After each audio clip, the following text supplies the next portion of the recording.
Kampung awak Pak, pulang kampung Pak, ya orang Pariaman pulang ke Pariaman, orang Sungai Geringyang pulang, Sungai Limau pulang, Sungai Sariak pulang. Jadi masjid di kampung awak lepanuah. Bahkan ada musaji buka cuma seminggu sekali jo Pak, cuma untuk Jumat, itu pun sudah Jumat tutui balik. Ada nak Pak? Kampung awak tu. Orang Minang dulu konon katanya laki-laki kalau sudah balik tidurnya di masjid, belajar baca Quran, belajar bersilat, ya, tamat SD, SMP, merantau, dek pencarian hidup, merantau ke Jakarta, merantau ke Medan, merantau ke Pekanbaru, dek perasaan hidup, ndak telaki mengaji, ndak telaki menanggar Quran, ndak telaki menanggar ceramah, mencari pitih saja. Pak, ada wirid, maaf nggak sempat. Pak, ada wirid, maaf saya sibuk. Pak, ada pengajian, maaf saya ada proyek. Nah tuh udah pensiun, udah lumpuh, udah kena stroke baru ke masjid. Jadi ceramah ambo yang viral tuh talambe Pak. Sebab setelah ambo tinggal di kampung tak kaju ya Pak. Iya Pak, setelah ambo tinggal di kampung di Pariaman, mohon maaf nih orang Pariaman jangan berang orang faktanya begitu. Baru saya tahu orang Pariaman kalau baralek baurgen sampai malaki subuh. Sawir-sawiran. Ya. Kemudian mabuk-mabuk, ya Allah botol-botol minuman keras Pak, orang Pariaman jalan itu Pak, orang Pariaman Pak, ajo. Basera botol-botol minuman keras. Betul nak Pak? Ya, mohon maaf Pak.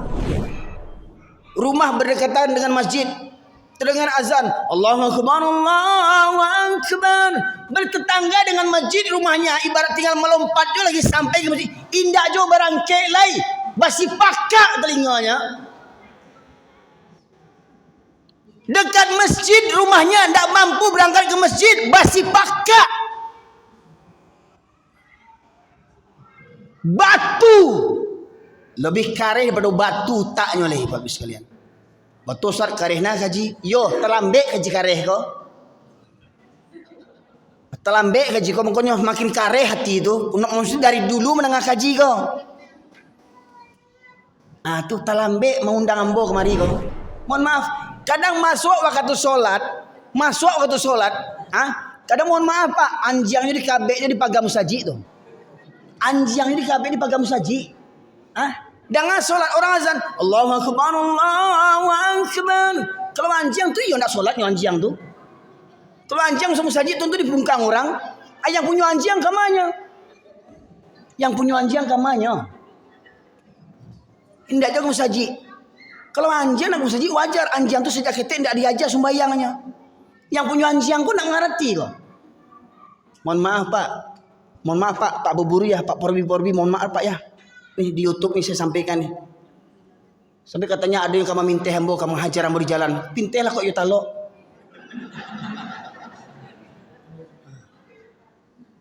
Jangan jual harimau, lari hembo. Kan dipintehnya Pak. Ya. Perangai awak tu dirubah jan berang kambo. Bapikirlah awak Islam 7 keturunan juan jiang Jawa iduit leh. Nyampang mati anjing tu menyumbayang anak. Kata anjing tu. Mohon maaf Pak. Lah iminang 7 keturunan ndak mengarati juga. Itu mah kong kareh ke jambu bantu tu Pak. Bagi orang panjang tu yo kareh je. Pak. Nah ini. Jadi sebenarnya bukan kajian yang kareh Pak. Hati orang tu yang kareh, bahkan lebih kareh pada batu lain.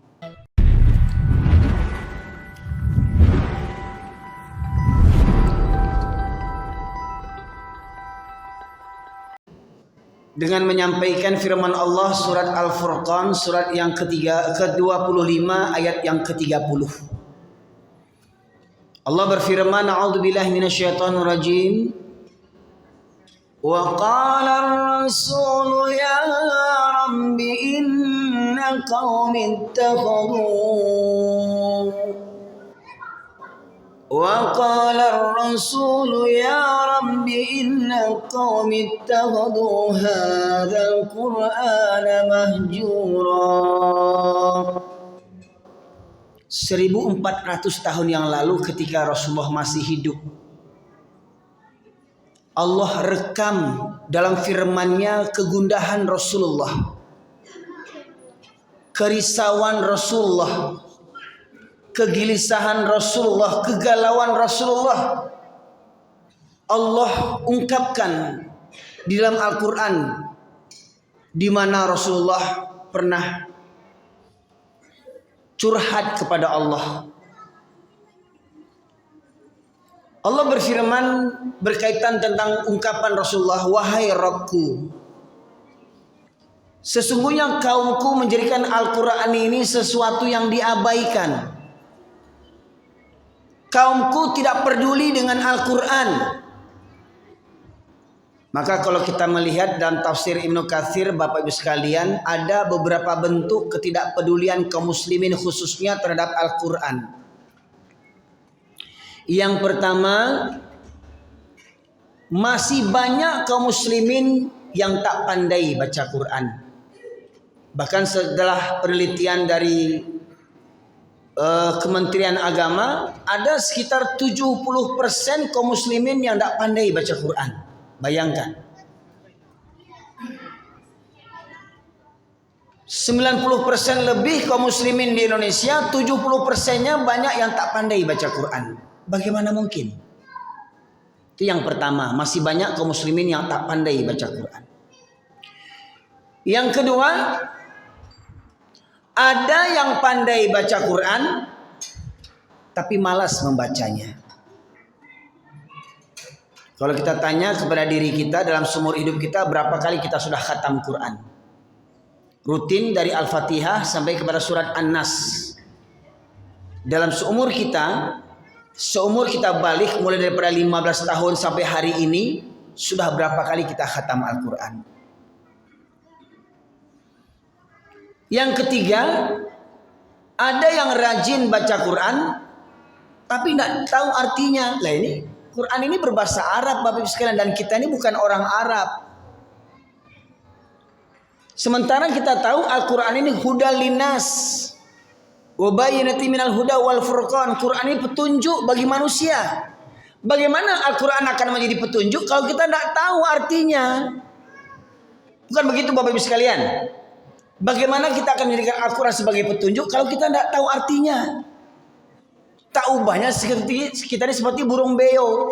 Ya, burung beo bisa bicara, tapi burung beo nggak akan tahu maksud yang dibicarakannya itu apa. Karena dia membeo saja. Assalamualaikum, assalamualaikum, selamat pagi, selamat pagi. Ya.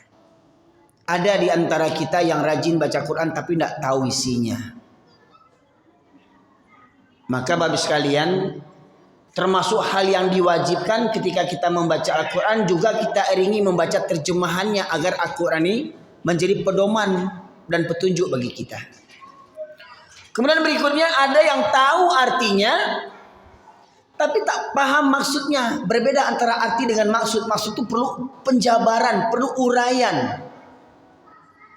Apa yang tersirat dibalik yang tersurat.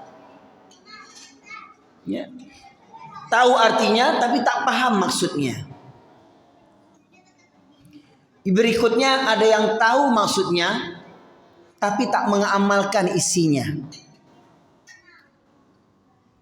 Berikutnya ada yang mengamalkan isinya tapi tak menyampaikan kepada yang lainnya. Ya, tak mau menyampaikan kepada yang lain, takut nanti orang marah, takut orang tersinggung. Ya. Nah inilah berikutnya yang terakhir, banyak kaum muslimin tidak menjadikan Al-Quran sebagai obat.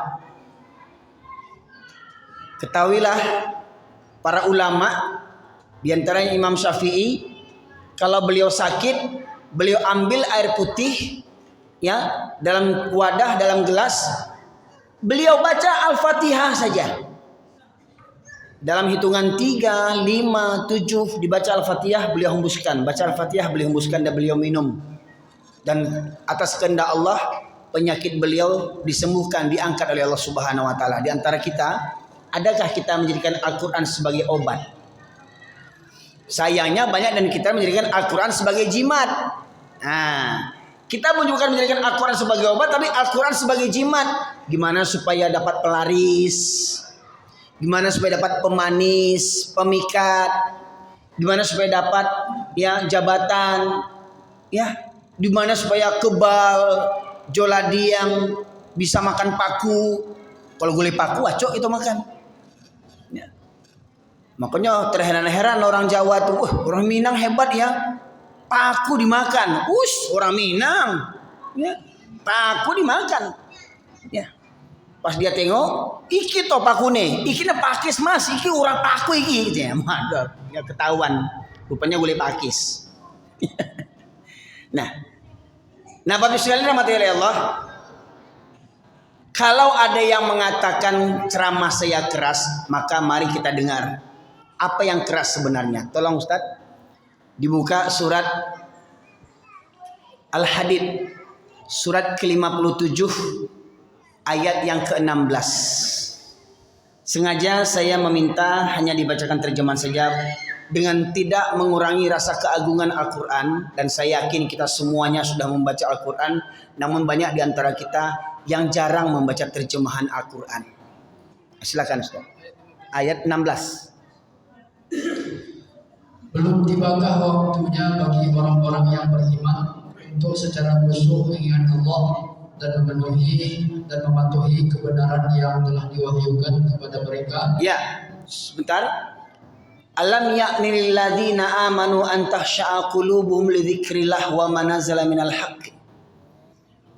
Kalau bahasa Minangnya Pak, bilojo lai orang beriman kau akan sadar.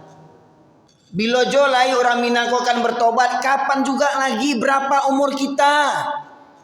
Umur sudah 40, 50, 60, 70 masih berjudi juga lagi. Umur sudah 60 masih bampok juga lagi.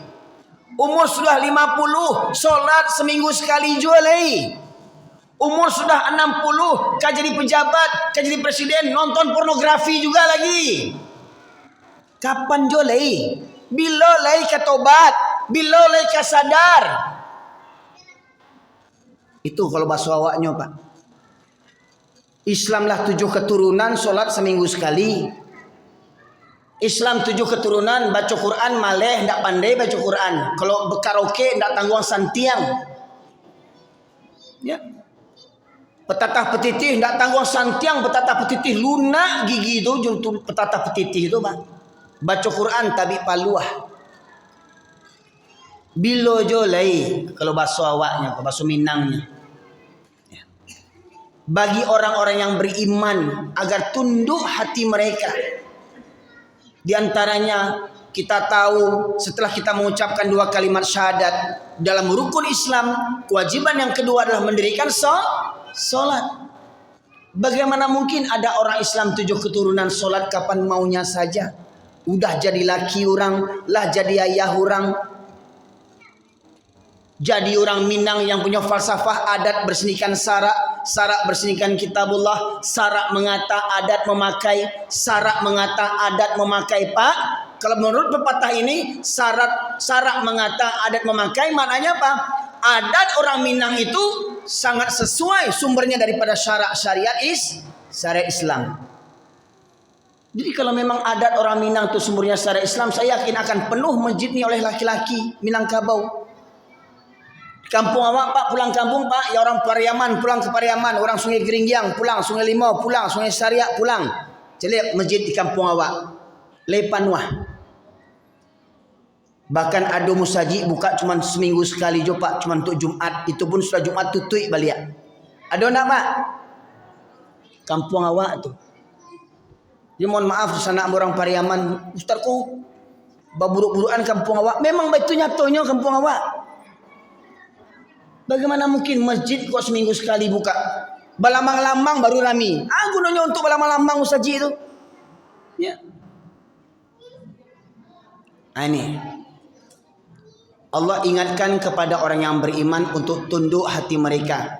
Belumkah datang masanya bagi orang yang beriman untuk tunduk hati mereka mengingat Allah? Apakah nunggu mati ya Pak? Kau nak kini bilojo lagi? Iyalah Ustaz, menangguang Ustaz setahun lagi. Apa awak tahu umur awak tahun depan masih hidup? menangguang Ustaz. Iyalah Ustaz, saya akan ke masjid tunggu pensiun. Nah, itu makanya banyak yang ke musaji lah pensiun baru ke musaji. Ya. Waktu menjabat dulu, saya sibuk, repot, enggak cepat. Ya. Nah, lah tabuan di kantua baru banyak yang ke musaji nang gaya-gaya di kampung orang kosiko indah. Lah gege baru ke surau. Ya. Lanjut Ustaz.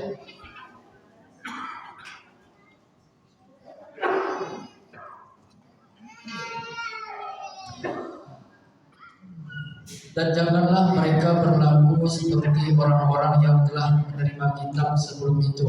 Dan janganlah mereka berlaku seperti orang-orang yang menerima kitab sebelumnya. Siapa yang dimaksud? Sebelum kita orang Islam, sebelum ada kitab Al-Quran, kitab apa yang ada sebelum itu? Kitab Taurat, Zabur, dan Injil. Kaum Yahudi dan Nasrani. Kepada mereka Allah utus para nabi. Kepada mereka Allah berikan kitab suci. Tetapi mereka mengkhianati nabi mereka. Mereka membunuh nabi mereka. Mereka mengusir nabi mereka. Ya.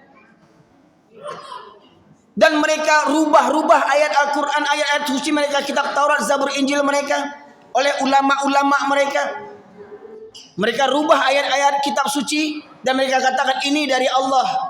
Padahal sudah mereka rubah kitab suci itu. Ya. Jangan kita orang Islam ini yang bernabikan kepada Muhammad Rasulullah SAW, yang berkitabkan Al-Quran, jangan perangai kita seperti orang Yahudi dan Nasrani yang mengingkari kitab suci mereka, mengingkari nabi-nabi mereka. Jangan kita seperti begitu. Ihdinas siratal mustaqim, siratal ladzina an'amta alaihim, ghairil maghdubi alaihim waladdallin. Ghairil maghdub, ya, orang yang dimurkai. Siapa yang dimaksud orang yang dimurkai ini? Kalau kita lihat dalam kitab tafsir, yang dimaksud orang-orang Yahudi yang dimurkai oleh Allah. Mereka pintar, tapi mereka karengkang. Ya. Waladdallin, dan bukan pula jalan orang-orang yang disesatkan. Siapa mereka dimaksud Allah? Adalah orang-orang Nasrani. Nah, jangan sampai kita ini sudah punya Al-Quran, bernabikan kepada Rasulullah, menjadi orang yang dimurkai dan disesatkan oleh Allah Subhanahu wa taala. Jangan awak meniru perangai Yahudi dan Nasrani. Jangan meniru orang kafir. Bilololai. Nah, lanjut Ustaz.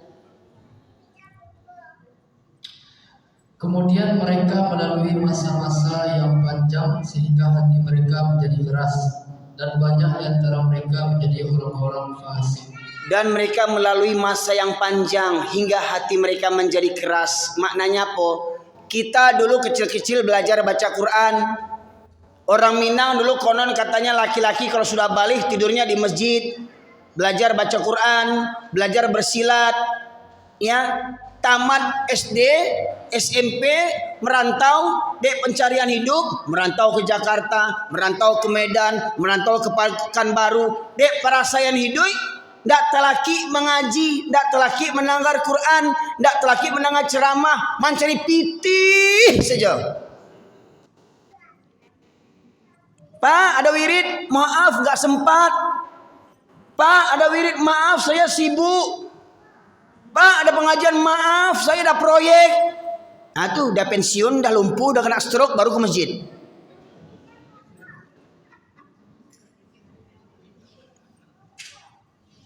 Ya. Kalau sudah lama tidak menengah kaji, sekali menengah Quran tak kajunya. Ustaz kareh, Ustaz kurang aja. Kasana kajinya. Nah, akhirnya kata Allah hati mereka menjadi keras. Jadi tidak heran Pak, orang yang Islam 7 keturunan sholat di lotakana tu deklah lama nak menengah kaji, bampok rajin, bampok tiap hari. Kau nak bampok stresnya, ya? Nah, ada orang yang bantu tu. Kamu saji nak telaki menengah kaji, nak telaki entah bilo-bilo baca Quran. Kau ada yang meninggal keluarganya baru baca Quran. Kok ada meninggal keluarganya di rumah tuh baru baca Quran. Kan baik kalau tiap hari meninggal di rumah itu orang kan. 3 hari meninggal. Katanya khatam Quran, 3 hari khatam Quran. Setelah itu meninggal satu lagi. Kan bagus tuh. Sampai kosong rumah tuh, mati semua. Kok enggak begitu, enggak baca Quran? Sama ketika di Pariaman tuh, ketika saya diundang untuk mengisi takziah ceramah orang kematian. Wih, Masya Allah, ketika takziah tuh ramai orang di luar itu. Ya, sampai ke labuah-labuah, kedai kopi, sampai di seberang jalan tuh masih nonton dan mendengarkan ceramah. Tapi ketika wirid 5 orang, 10 orang, maka saya sampaikan kok dapat tiap malam kita takziah hendaknya, Pak. Biar mati orang kampung. Takziah rame orang, wirid pengajian di surau nak banyak yang tiba. Ya. Nah itu. Ya. Kalaulah lama tidak mendengarkan kaji, kalaulah lama disibukkan dengan urusan dunia, mengaji di sisa-sisa waktu, Kalau dapat mengaji jangan di sisa waktu, sediakan waktu. Umpama Pak, di masjid kita berapa kali wirid seminggu Pak? 3 kali seminggu. Coba sediakanlah waktu 3 kali itu, 3 hari itu. Kau dapat urusan dunia tuh di hari yang lain. Ya. Ini ayat yang pertama Pak, berkaitan tentang orang yang hatinya menjadi keras. Selanjutnya Ustadz buka surat yang kedua ayat 74. Surat Al-Baqarah ayat 74. Kemudian setelah itu hatimu menjadi keras sehingga hatimu seperti batu, bahkan lebih keras. Tuh kata Allah. Kemudian setelah itu hatimu akan menjadi keras, bahkan lebih keras daripada batu. Pak, itu kata Allah tuh.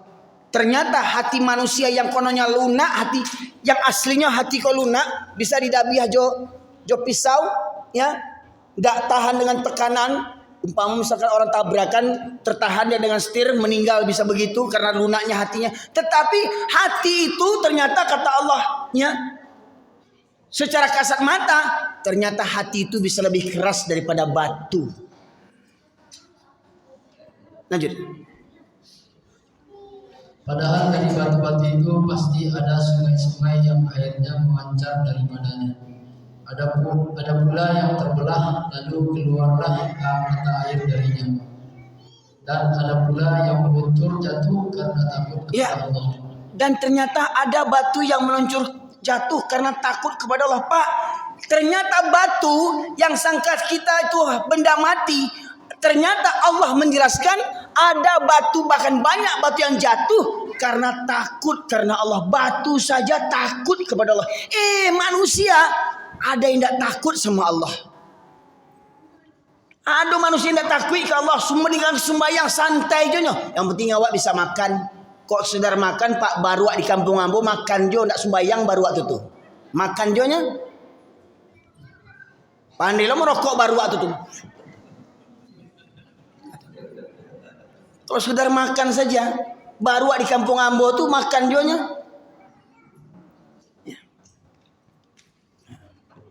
Ternyata manusia tu Pak hatinya lebih keras daripada batu. Sementara kata Allah ada batu yang meluncur jatuh karena takut kepada Allah. Batu takut kepada Allah. Pertanyaannya batu itu dosanya apa? Ya, batu itu dosanya apa? Sampai takut kepada Allah. Kita pikir memang nggak ada dosanya. Karena batu itulah yang tahu sendiri dan Allah yang maha tahu. Ternyata batu itu sendiri merasa takut kepada Allah.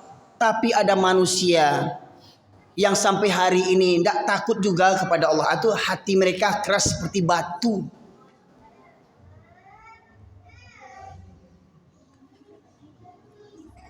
Lanjut Ustaz, surat yang ke-6 122.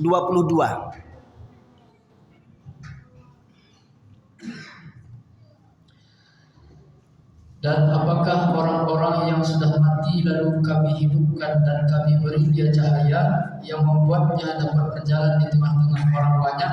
sama dengan orang-orang yang berada dalam kegelapan. Apakah orang yang sudah mati kemudian dia kami hidupkan? Ini mati di sini Pak, bukan mati kuntilanak, pocong, sundel bolong, gundurwo, zombie, vampir, bukan itu. Yang kita yakini kalau sudah mati ruhnya tidak akan ada hidup lagi nih.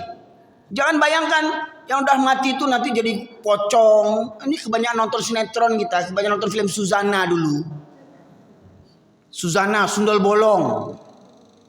Ya. Kebanyakan nonton pocong, kena prank dengan pocong. Ya. Allah katakan sih, apakah orang yang sudah mati kemudian dia kami hidupkan dan kami berikan kepadanya cahaya. Ya dengan cahaya itu dia dapat berjalan tengah-tengah kehidupan manusia. Maknanya apa? Orang yang pada dasarnya hatinya mati, ternyata masih Allah beri kesempatan untuk menghidupkan hatinya. Contoh Pak, orang kafir 7 keturunan, Dr. Yahya Waloni contohnya tuh. Pendeta besar ke Vatikan sana tuh sekolahnya pendeta Yahya Waloni ini ya. Pendeta yang lulus itu dapat tanda tangannya tuh. Yahya Waloni pendeta tuh 7 keturunan tidak pernah belajar Iqra. 7 keturunan kafir karena dia ingin mencari hidayah, dapat petunjuk masuk Islam, berdakwah sekarang. Ini ada Islam 7 keturunan nggak ngerti-ngerti juga lagi, lebih parah pula daripada pendeta lagi. Hari Jumat nggak ke masjid, hari Minggu nggak ke gereja. Nah kemana sembahyangnya dia ini? Ya. Jumat nggak ke masjid, Minggu nggak ke gereja. Nggak mau pajak kok sebenarnya kok. Ya. Lanjut Ustaz.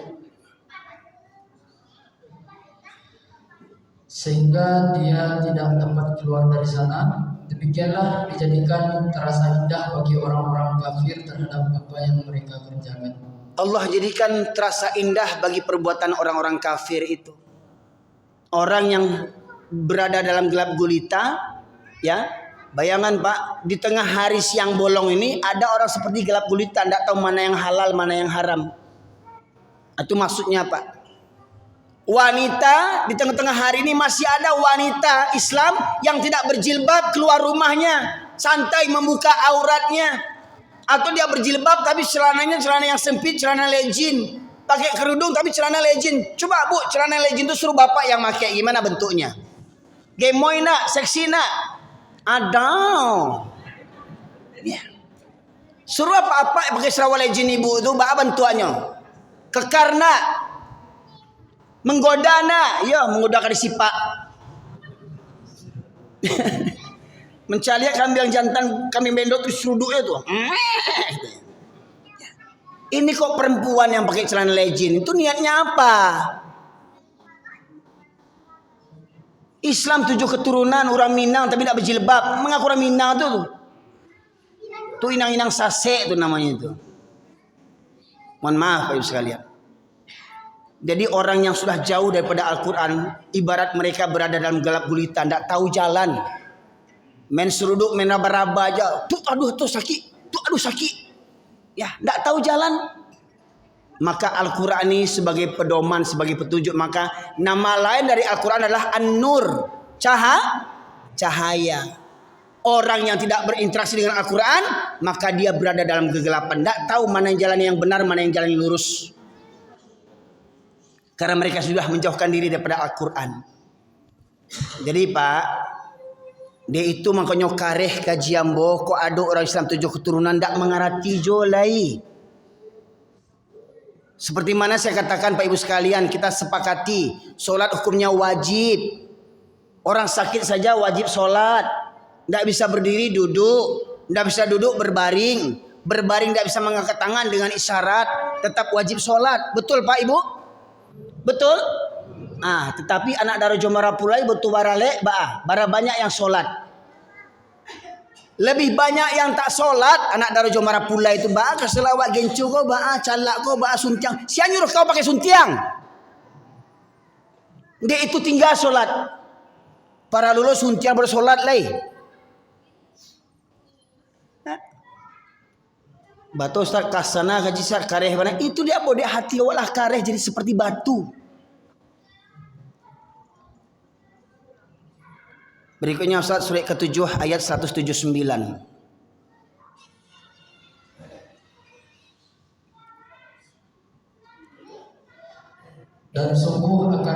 isi neraka jahanam banyak dari kalangan jin dan manusia. Mereka memiliki hati tetapi tidak digunakan untuk memahami ayat-ayat Allah, dan mereka memiliki mata tetapi tidak digunakan untuk melihat tanda-tanda kekuasaan Allah, dan mereka mempunyai telinga tetapi tidak digunakan untuk mendengarkan ayat-ayat Allah. Mereka seperti hewan yang ternak, bahkan lebih parah lagi. Mereka itulah orang-orang yang lemah.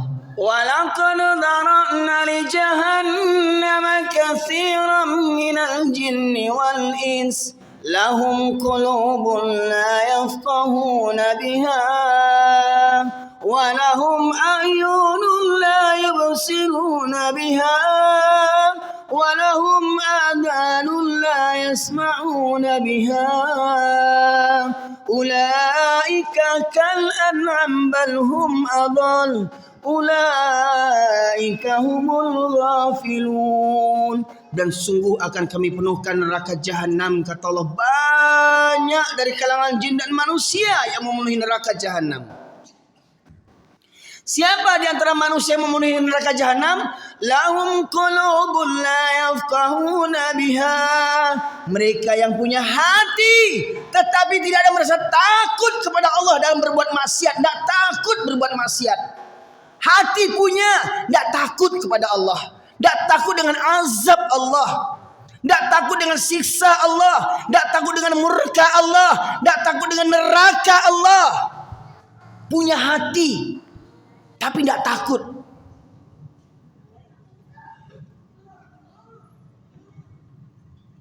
Santai aja mereka tidak sholat, santai aja bermaksiat.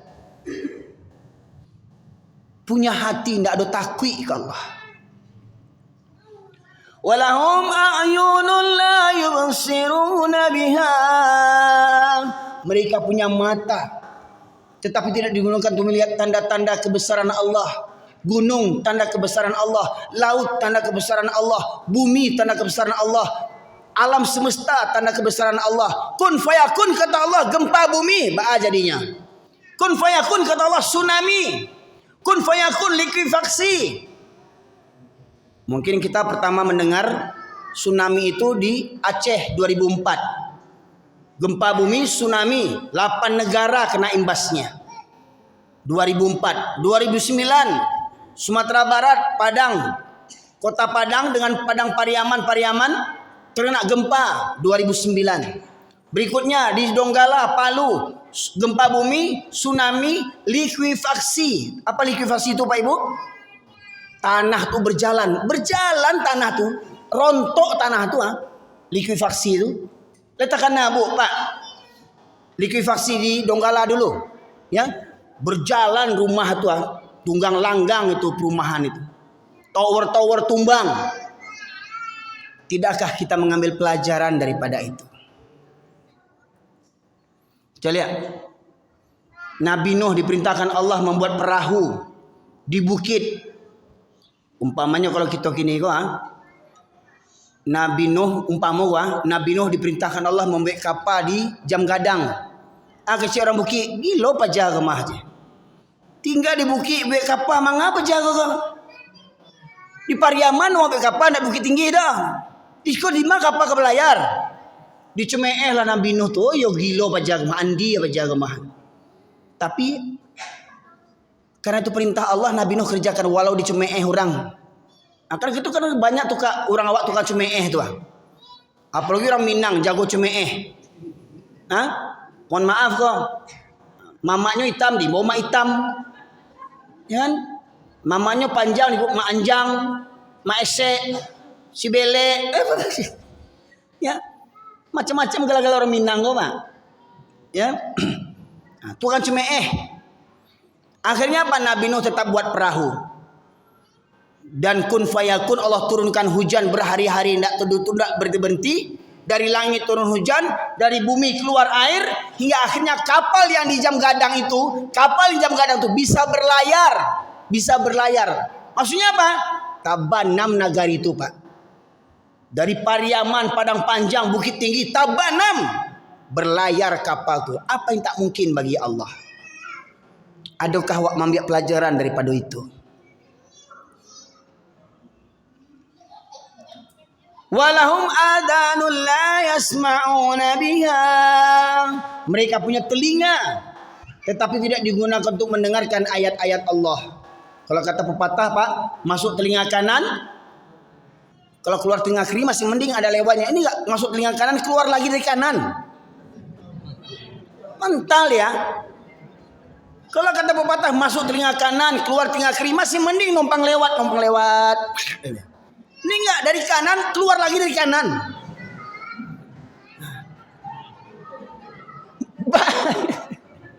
Mbak parah itu telinganya itu, Pak. Ya. Enggak masuk seketik Allahnya sedikit pun enggak habis sampai pelajaran dia. Ya. Dengar ceramah enggak juga berubah lagi. Umur dah bertambah, begitu juga perangai lagi. Berulang-ulang juga dosa itu yang dibuat berulang-ulang, dosa yang sama. Ya.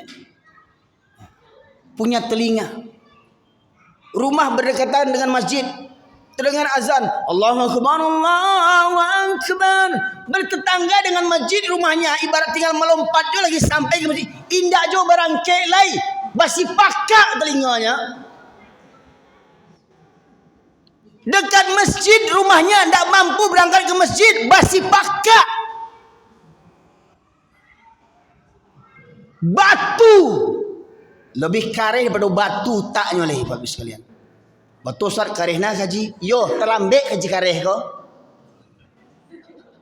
Terlambek kaji ko, makanya makin kareh hati itu. Maksud dari dulu menengah kaji ko. Ah tu terlambek mengundang ambo kemari ko.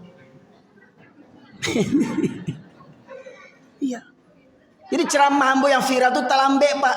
Sebab setelah ambo tinggal di kampung tak kaju ya Pak. Iya Pak. Setelah ambo tinggal di kampung di Pariaman, mohon maaf nih orang Pariaman jangan berang orang faktanya begitu. Baru saya tahu orang Pariaman kalau baralek baurgen sampai malaki subuh. Sawer-saweran. Ya. Kemudian mabuk-mabuk. Ya Allah, botol-botol minuman keras Pak. Pak orang Pariaman jalan itu Pak, orang Pariaman Pak. Ajo. Basera botol-botol minuman keras. Betul apa? Ya, mohon maaf Pak. Baru saya tahu. Lagi-lagi mohon maaf yang cukup viral juga masalah ini nih. Saya lahir besar di Medan Pak. Banyak bertetangga dengan orang Kristen.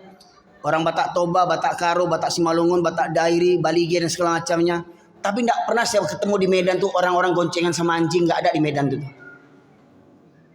Di Medan orang Batak tuh nggak ada yang gonceng sama anjing. Tapi di kampung awak Pak di Minangkabau, dari Solo, dari Damasraya, dari Aibangi, dari pesisir, dari Raupanti, hampir tiap minggu tuh masya Allah sauto juanjiang, sonda juanjiang sambil mendato mana orang mana nanjiang sama jo perangainya. Tidak bisa membedakan awal. Mohon maaf Pak, batu sak cemek, gadang cemek Ustaz kok bukan betul Pak. Mohon maaf, kadang masuk waktu solat, kadang mohon maaf Pak, anjingnya di kabeknya dipagam saji tuh. Anjingnya di kabek dipagam saji. Dengan solat orang azan, Allahu Akbar, Allahu Akbar. Kalau anjing tuh ya nak solatnya anjing tuh. Kalau anjing semua saji tentu di pungkang orang. Yang punya anjing kamanya. Yang punya anjing kamanya. Indah jago saji. Kalau anjing nak saji wajar, anjing tuh sejak kecil tidak diajar sembayangnya. Yang punya anjing kok nak ngerti kok. Mohon maaf Pak. Mohon maaf Pak Buburu ya, Pak Porbi, mohon maaf Pak ya.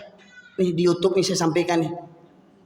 Sampai katanya ada yang kamu minta hembo, kamu hajar ambo di jalan. Pintelah kok yutalo.